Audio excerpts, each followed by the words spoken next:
கேரளாவில் நிலச்சரிவால் கடுமையாக பாதிக்கப்பட்டுள்ள வயநாட்டில் நடைபெற்று வரும் மீட்பு பணிகள் குறித்து அங்குள்ள நம்முடைய செய்தியாளர் சஜய்குமாரிடம் கேட்கலாம். சஜய்குமார், தற்போது நிலச்சரிவில் சிக்கியிருக்கக்கூடிய மக்களை மீட்கும் பணிகள் என்பது எந்த அளவுக்கு நடைபெற்று வருகிறது? மீட்பு பணிகளில் கூடுதலாக நிறைய படைகள் மற்றும் ஆட்கள் பயன்படுத்துவார்கள் என அறிவிக்கப்பட்டிருந்தது. தற்போதைய சூழல் என்ன சஜய்குமார்?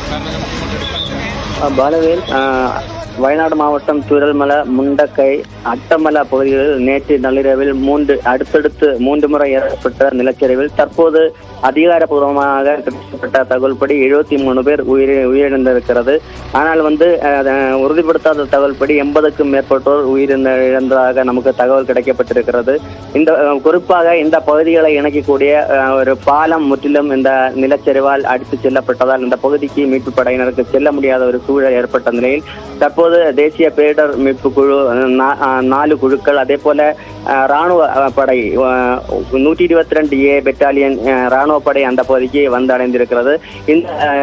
இந்த தேசிய பேரிடர் மீட்பு குழுவும் ராணுவ படையும் நடந்து சென்று கயிறு மூலம் கயிறு கட்டி சூரல்மலை பகுதிக்கு மையமாக தற்போது மீட்பு பணி ஈடுபட்டிருக்கிறது. ஆனால் இதை தாண்டி பல பகுதிகளிலும் 2 மாடி வீடின் உயரத்தில் மண் குவியல் குவிந்து பல நூற்றுக்கணக்கான வீடுகள் மண் அடியில் புதைந்திருக்கிறது. இந்த பகுதிகளில் ஏராளமான மக்களும் சிக்கிக் கொண்டிருப்பதாக தகவல் வெளியாகிறது. முண்டக்கயம் பகுதியில் தற்போதுதான் NDRF ஒரு குழு அந்த பகுதிக்கு சென்று கயிறு மூலம் சில மக்களை அங்கிருந்து மீட்டு கொண்டு கொண்டிருக்கிறது. 116 பேர் இதுவரையில் மீட்கப்பட்டு மருத்துவமனைகளை அனுமதிக்கப்பட்டிருக்கிறது. அதே போல பாரிஸ்டன் மலையாளம் எஸ்டேட் பெரும் பாதிப்புக்குள்ளாக பகுதி. இங்கு நேற்றைய தினமே தற்காலிக முகாமாக இந்த பகுதியில் உள்ள மக்களை அங்கு தங்க வைக்கப்பட்டுள்ள நிலையில் தற்போது அந்த பகுதியை தனிமைப்படுத்தப்பட்டு 4 தொழிலாளர்கள் தங்கும் விடுதிகள் தண்ணீரில் அடித்து செல்லப்பட்டதோடு 35 தொழிலாளர்கள் மாயமாகி இருக்கிறது.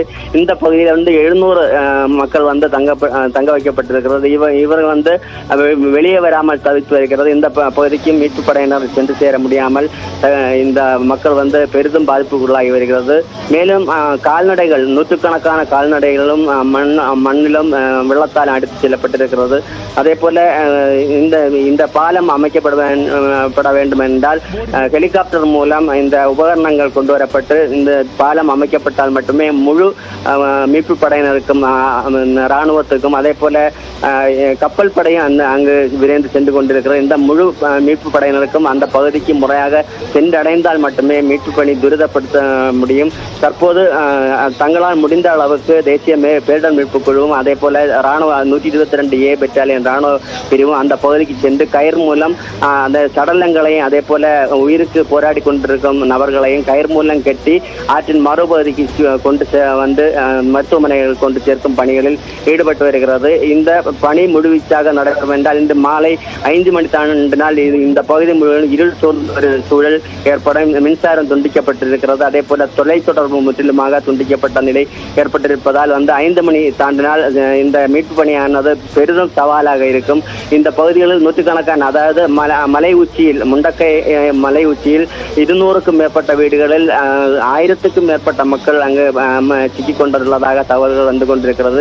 இந்த பகுதியில் இருந்து இந்த மக்களை மீட்க வேண்டும் என்றால் இருள் சூழ்ந்த ஒரு சூழல் ஏற்பட்டால் மேலும் பெரிய சவால் படையினருக்கு ஏற்படும். அதே போல ஹெலிகாப்டர் இந்த பகுதிக்கு இறங்க முடியாமல் திரும்ப சென்றிருக்கிறது. தரையிறங்க எந்த சூழலும் இல்லை. அதே போல இயற்கையும் சவாலாக இருப்பதால் ஹெலிகாப்டர், விமானப்படை ஹெலிகாப்டரும் திரும்ப சென்றிருக்கிறது. இந்த ராணுவ படை முழுவதுமாக இந்த பகுதிக்கு சென்று சேர்ந்தால் அதே போல NDRF-இன் முழு குழு இந்த பகுதிகளுக்கு, அனைத்து பகுதிகளுக்கும், முண்டக்கை அதே போல பல்வேறு இந்த பாதிக்கப்பட்ட பகுதிகளுக்கு சென்றடைந்தால் மட்டுமே இந்த மீட்பு பணி முழுவீச்சாக நடைபெறும்.